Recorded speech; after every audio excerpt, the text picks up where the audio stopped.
Amics i amigues del futsal, això és Doble Penal, el podcast de la nova ràdio de Reus, on, com cada setmana, mirarem de posar-vos al dia de gairebé tota l'actualitat generada pels equips de les nostres terres des de tercera nacional fins a segona catalana en categoria sènior masculina, divisió d'honor i primera catalana femenina i també del futsal base des de divisió d'honor juvenil fins a primera cadet, infantil o aleví si arribem. Així que, va, comencem!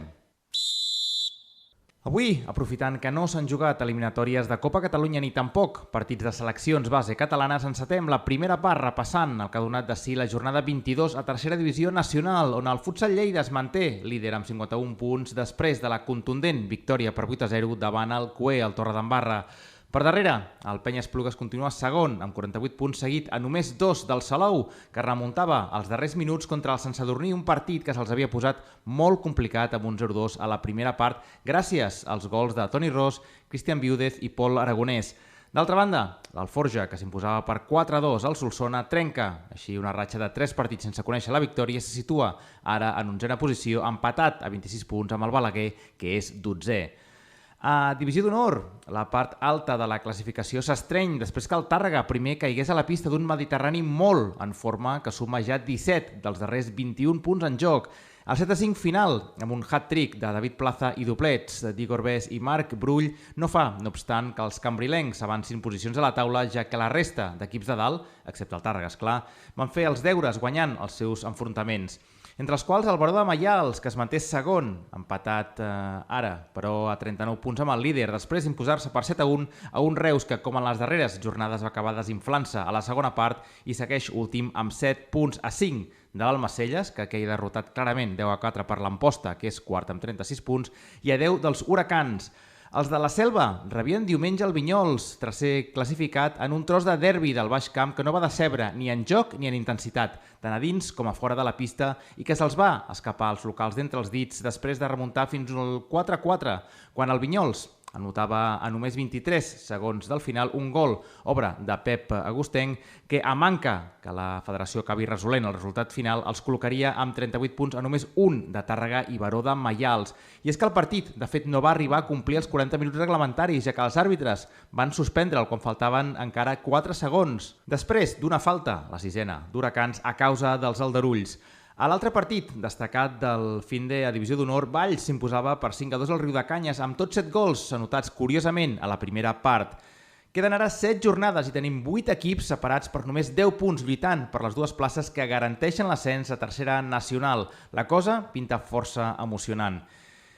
I no menys renyits estan els dos grups de Tarragona a primera catalana, començant avui, una mica perquè sí, pel 6B, on el CIP té Alcanar amb 45 punts és més líder encara gràcies a la seva victòria 3-1 contra el Rapitenc Unida, a l'empat del Batea, tercer amb 36 contra l'Escó, i la derrota del Tortosa segon amb 37, avui ja d'Alcanar, per 3-2 a la pista de l'Experience, que es col·loca amb 33 i recupera així opcions de lluitar per la segona plaça que dona dret a jugar els play-offs d'ascens contra el primer del grup 6A, que segueix sent per segona setmana consecutiva, circumstància poc habitual en aquest grup, val a dir, l'Inter La Selva, que s'imposava per 4-3 al Platense Calafell després de remuntar l'1-3 amb què s'havia arribat al descans. Per darrere, amb 37 punts, a només un dels del Baix Camp, se situa el Priorat Nord, que arrabassava la segona plaça a un Castellvell que queia inesperadament a la pista del Pax, també per 4-3, i es queda amb 35 punts, 2 per sobre del Platense i Nàstic amb 33. Són quart i cinquè, respectivament. I en futsal femení, les noies del Morell no van poder aprofitar l'enfrontament contra el Vilatorrada, un altre equip de la part baixa a Divisió d'Honor, per sumar els 3 punts, i després d'una primera part on els va mancar un xic d'intensitat, queien finalment per 1-4 i veuen com Vallirana i Badalona, que les precedien i les precedeixen de fet a la classificació, s'allunyen encara més gràcies a les seves victòries respectives. A primera catalana femenina, per la seva banda, el líder, l'Almacelles, empatava 3 a casa contra les terceres classificades, les noies del Capçanes. I això és notícia, perquè són els primers punts que deixen escapar les lleidatanes després de 17 jornades. Per darrere, a 7 punts de distància, però encara amb opcions, espera la seva oportunitat l'Amposta, que ajornava el partit contra el Pardinyes. El que sí va jugar-se és el derbi entre el Laguna i el Reus, que queia de la banda de les cambrilenques 2-0, que encadenen així la seva tercera victòria consecutiva. El segon temps del podcast d'avui l'arrenquem, com de costum, visitant els 4 grups de Tarragona a segona, on a manca de 5 jornades segueixen en joc les 6 places d'ascens a primera divisió que ocuparan els 4 primers classificats de cada grup i els 2 guanyadors dels play-offs entre els 4 segons. El grup 11, el Catllà, és el nou líder després de la victòria 8-0 contra el Cué, el Serrallenc, i l'empat del Platense, ara segon, amb 32 punts a 1 del líder a la pista d'Huracans. El Vilaseca, que també empatava a 2, en aquest cas contra el Puigpelat, és tercer amb 31. Les coses estan tan o més apartades encara al grup 12è, liderat encara per l'Aleixar amb 30 punts seguit del Vilaseca B amb 29 i un partit més, l'Elisabet amb 27 i Maspujols amb 26. Per darrere, amb 22 punts i encara amb alguna opció, tot i caure aquest cap de setmana davant l'Escola Elisabet i el Vilaseca, respectivament, els segueixen Mediterrani B i Aula Esport, aquests amb 2 partits menys. Al grup 13, Vinebre segueix primer després d'imposar-se a domicili al Riudecols, 5è classificat per 6-8. El segueixen Riudecanyes B i Masroig, que s'enfrontaven aquesta jornada. La victòria dels primers per 4-1 els deixa ara a tots dos amb 31 punts a 6 del Vinebre, tot i que el Riudecanyes té 2 partits menys, igual que el Guiamets, quart amb 30, i que aquest cap de setmana descansava. Finalment, al grup 14, on només queden 2 jornades per disputar-se, la Lliga segueix sent cosa de 2, Ulldecona i Vinallop. Si els del Montsià no fallen la propera jornada, s'asseguraran la primera plaça. I passem ara a categoria juvenil i ho fem, atès que no hi havia partits de divisió d'honor aquest cap de setmana, saltant directament a primera divisió, on comencem destacant l'empat a 2 en el derbi entre l'Aula Esport i el Reus, corresponent al partit aplaçat de la 4a jornada de Lliga. Una Lliga que segueix dominada per l'Alforja, que s'ha guanyat a pols el dret a jugar al play-off d'ascens a divisió d'honor, mentre que les 5 places següents, les que asseguren el bitllet per jugar a la nova divisió preferent que es crearà la temporada vinent, estan a 7 jornades del final, més disputades que mai, amb el Reus consolidat fermament com a segon amb 35 punts, Salou tercer amb 27, després d'imposar-se per 5-0 al Valls, Aula i Amposta amb 26, tot i que els reusencs, que fa setmanes que no coneixen la victòria, tenen encara 2 partits menys, Pacs amb 23 i Nàstic, també amb 2 partits menys, i Mediterrani amb 21. Des d'aquí estarem molt atents al que pugui passar a les següents jornades perquè promet haver-hi teca i de la bona. Per la seva banda, als 3 grups de la província de segona juvenil també tenim cosetes que explicar-vos. No gaires al grup 11, on el Platense segueix dominant la classificació amb mà de ferro i 8 punts de marge sobre el segon, el Vilarrodona,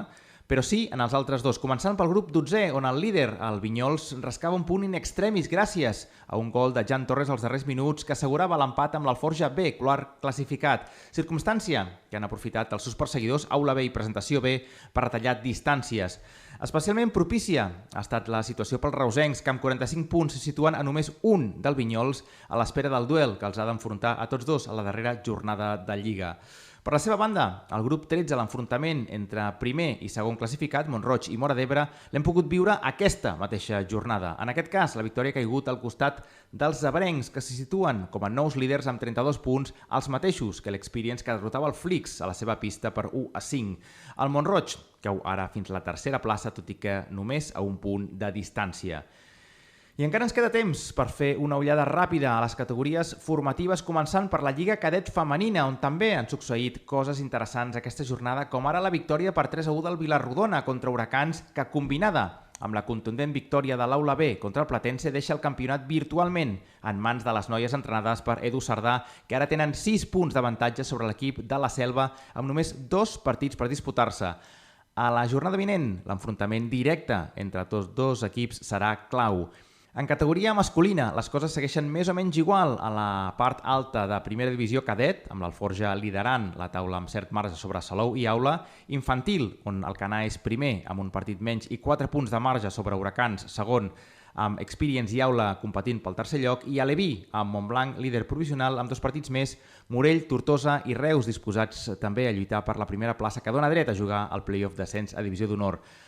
A segona divisió, però, ja estem començant a conèixer alguns campions. En categoria infantil, per exemple, ja està gairebé tot el peix venut, amb Castellvell, matemàticament primer del grup 11 per davant de Puigpelat i Pallaresos. Vandellós es proclamava campió aquest cap de setmana del grup 12è gràcies als 6 punts de marge sobre Salou a manca de 2 jornades, mentre el grup 13, l'Aula Esport B, ja és el guanyador, tot i que no pot optar a l'ascens atès que l'equip A del club ja milita a primera, així que aquesta plaça se la disputaran la Sénia i el Rapitenc. Finalment, en categoria Aleví, el Pax es proclamava aquest dissabte campió del grup 11 de segona per davant de la Present, Reus i Vandellós, mentre el grup 12, el Canall i Ampostes, jugaran la primera plaça fins al final. Poca cosa tenim a explicar-vos avui al vestidor, doncs el cap de setmana vinent s'atura la competició oficial per ser Setmana Santa i aquests dies estaran plens de campus, tornejos benèfics i no tan benèfics i esperem també d'un merescut descans per tots els equips tècnics, jugadors i també, per què no dir-ho, pares de jugadors que serveixi tant de bo per tornar a partir de la jornada següent amb més força i ganes per encarar aquest sprint final de temporada. Nosaltres, des del Doble Penal, us deixem descansar també de futsal fins aquí 15 dies quan tornarem a explicar-vos puntualment des de la nova ràdio de Reus tot el que passi amb els equips del Camp de Tarragona i Terres de l'Ebre a la jornada que es disputarà el 6 i 7 d'abril. Fins llavors, s'acomiada de vosaltres un servidor, David Barceló. Salut, futsal i visca el Doble Penal.